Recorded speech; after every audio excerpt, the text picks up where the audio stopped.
is a modern American immigrant story. It offers real insight into Sudan and the triumph of the human spirit through those who managed to survive. Like many Sudanese refugees during the Second Civil War, about 20,000 boys were orphaned and told to walk over 1,000 miles to safety. And at first they were told to walk to Ethiopia and that they would find safety there. So it was interesting, a group from one cattle camp, a group from another, they started meeting up. And the group just started getting bigger and bigger and bigger. Lana.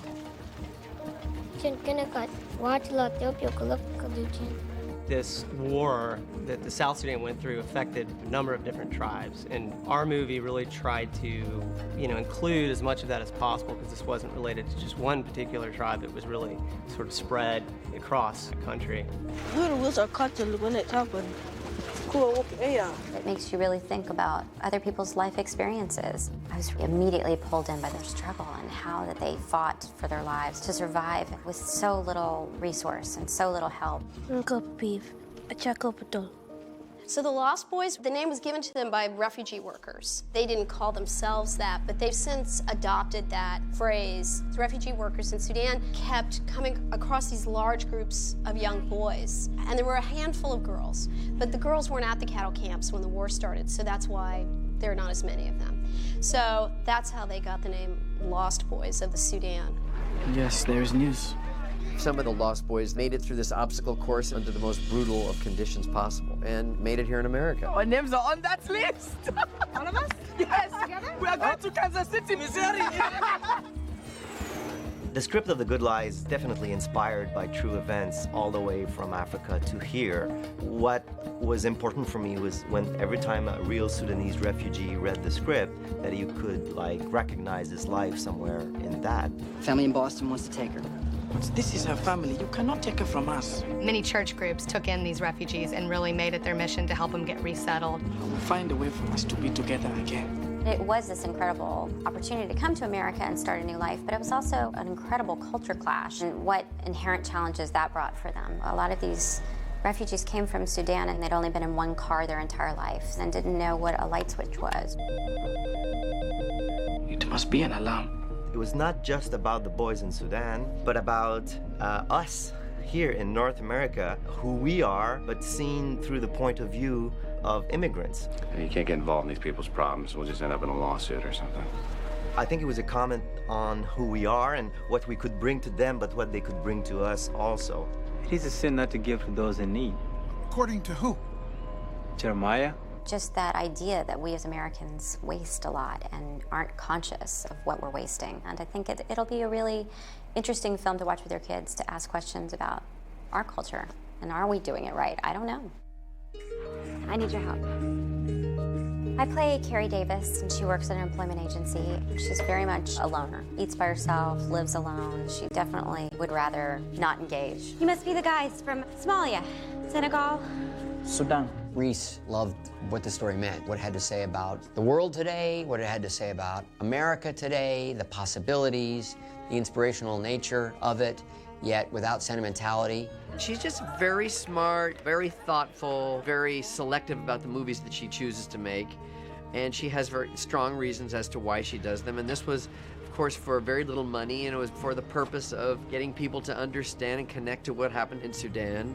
Carrie, Jeremiah, you can start walking just faster when you... Reese is amazing. Honestly, I could have never dreamt to work with a bigger star. I mean, she's so humble. We call her our sister on set because she's just like a big sister. We play around on set, and she looks out for all of us.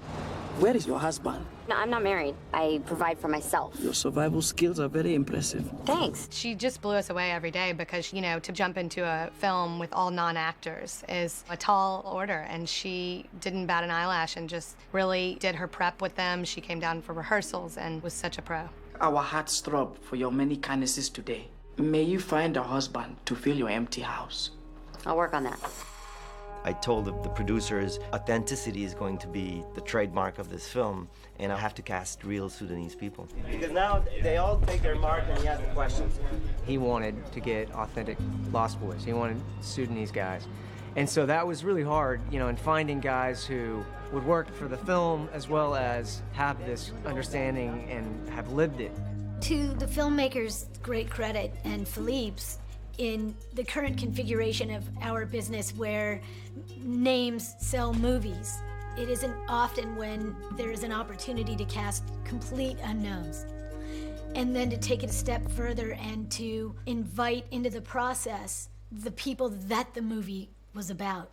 Mindy Marin just felt very passionate about telling this story and went above and beyond to educate herself on where the populations are in America. She went on a road trip around the entire country, and she and Philippe gathered church groups and in their communities to tell them what the project was, reassure them that this was nothing to exploit them, but honor their story. But we do have a story to tell, and as such, we have specific ages we're trying to adhere to.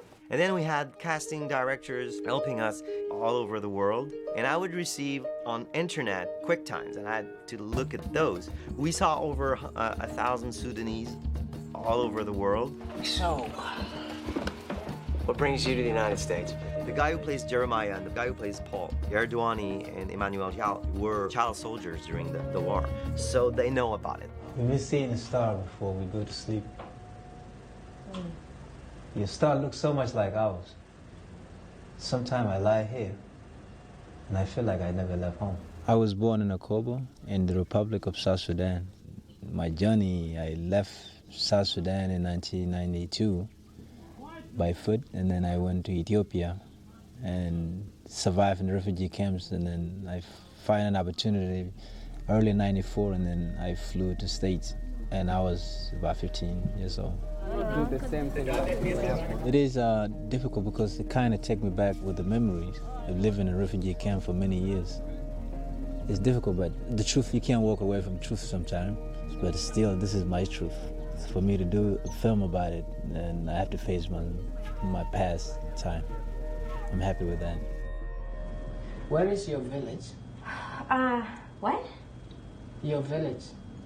Oh, my village. Okay, well, this is my village, I guess. I live in Kansas City. Well, the story is almost like my story in a different way, because the journey that most of those kids went through, I went through it. The first time I left home, I was 7, and we had to walk to Ethiopia in a refugee camp. And even the civil war, I've claimed some of my family members. Reached the core of my family. My aunties died in the war, and I became a child soldier. So making my way up to coming to United States happened when I was rescued. I was smuggled to Kenya by a British aid worker. And so I became a musician. And so music is where I put a lot of my thoughts in, and it gave me international attention. Where is your darling? My darling? Your darling. I don't know what a darling is. Your husband. Oh. I don't have a husband. You know what I mean? No, not me. It's not my speed. Arnold O'Shang, who is our mamer, he's from London. And although he never lived in Africa, his mother was Ugandan, his father was from South Sudan. Being half Sudanese, Arnold has that in him, in his skin tone and some of his demeanor. Spending time with Gary and Emmanuel has been a blessing because it's helped me out with my character a lot. And it's also helped me know about myself and my culture. They've taught me so much doing this film. I mean, I've had to hang around with them 24/7. I've been with them for a good couple months now.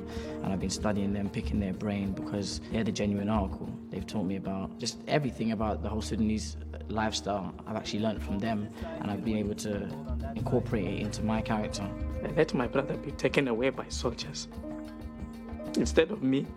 I just kind of fell in love with these guys. They were so fascinating and such incredibly spirited people that just every day is a day to rejoice and celebrate that they are living, they are telling the story of their people, they're getting the message out that there's still so many people in refugee camps. And, being able to make a film like this, I hope is going to shed more light on that. This is Gare. Move closer. Look at these mugs, come on. Hi, how you guys doing?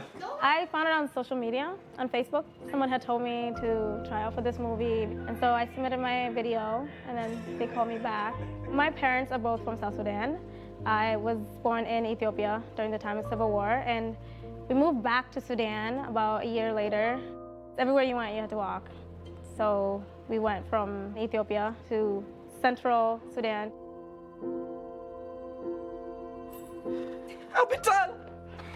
All three boys, they all have different personalities. I kind of felt like they kind of balance each other out. I felt comfortable with them, and so I feel like we already knew each other before we even came here. I have these guys from Africa, and I can't even get them through one job interview. You brought him here. You know how you make people smile? Corey Stoll is one of those actors that has theater experience and is just rooted and grounded. And I really like to work with actors that come from theater because there is something super solid about them. You know, I've been a big fan of his from House of Cards, and he just came and he brought so much humanity to the character. He just has a real sort of gravity to his personality. I think he just really created a character that I think people are going to really be empathetic towards. All right, for me, from that angle, it felt more natural when you sat down. Stay longer on the page. Let me see what it looks like when you open your eyes. He's going to cross more definitively when he's talking to different directors. Philippe came in with a lot of fervor and passion for this project. Okay, so in between. Philippe came in and met with us and told us his history of actually doing a documentary in the 90s in the Sudan. As he described it, you're filming people dying, and it was horrific, and he wanted to put his camera down, but a young woman would say, please don't stop filming this, because if you do, people won't know we're here, we existed. And when there was some trouble and strife, you know, they whisked all the white people or aid workers out. He had to stop filming and leave, and always felt like it was unfinished business for him to tell their story. It seemed like the perfect combination of a stylistic filmmaker and a person with an emotional attachment to the subject. He's very culturally sensitive, so I knew when I met with him the first time, I just thought, this is a guy who's going to tell it just how it is. He's not going to overly sweeten up any of these stories, and he's not going to flatten them out. He's going to give you the truth in almost a documentary-style way. So I need you to position yourself so when you stand up, you have the around your head like that. One of the things I said is we have to go shoot in Africa. We cannot reproduce Africa in the desert here. The production value that you get out of Africa and shooting there, the real trees, the real animals, the real dirt, it's really magical. There's nothing like it. We are in Lindbergh Lodge, which is in the middle of nowhere. It's a beautiful 11,000-acre lodge, somewhere about 3 hours away from Johannesburg. Beautiful locations. We're shooting a lot of different scenes here because we have a lot of different opportunities to show different looks. They had to do a very physical performance on this shoot. Climbing trees, crossing a freezing river. The river is very cold. It's winter now here in South Africa. And they had to learn how to swim and working with animals. Kids chased away a cheetah today. 2 cheetahs, actually. I was impressed. I thought that the crossing of the river was a dangerous scene, and they were actually afraid of that, but they weren't afraid of chasing cheetahs, and they did a good job.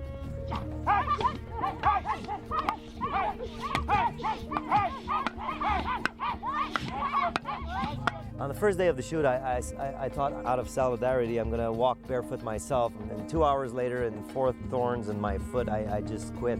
But these kids, after day 3 or 4, when I asked them, oh, do you want your sandals for that, or do you want to go barefoot? They said, no, we're going barefoot. And she jumped.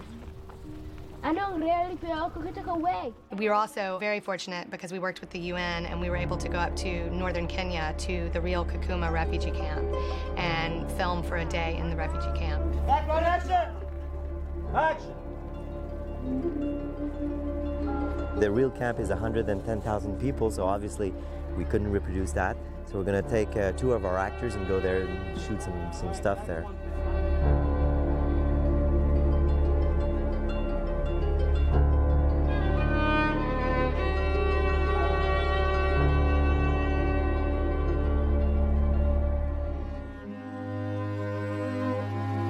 In America, we are nothing. That is not true. This is a journey of a country. We have to tell the world our story. They seem pretty traumatized. I had 34 brothers and sisters, and they all died but one. The Lost Boys story is an important story to tell because these things still happen in Africa. It's certainly a film that will make you see a different side of life, learning to value in other cultures what you don't have in your own. They call us the Lost Boys of Sudan. I don't think we are lost. I think we are found.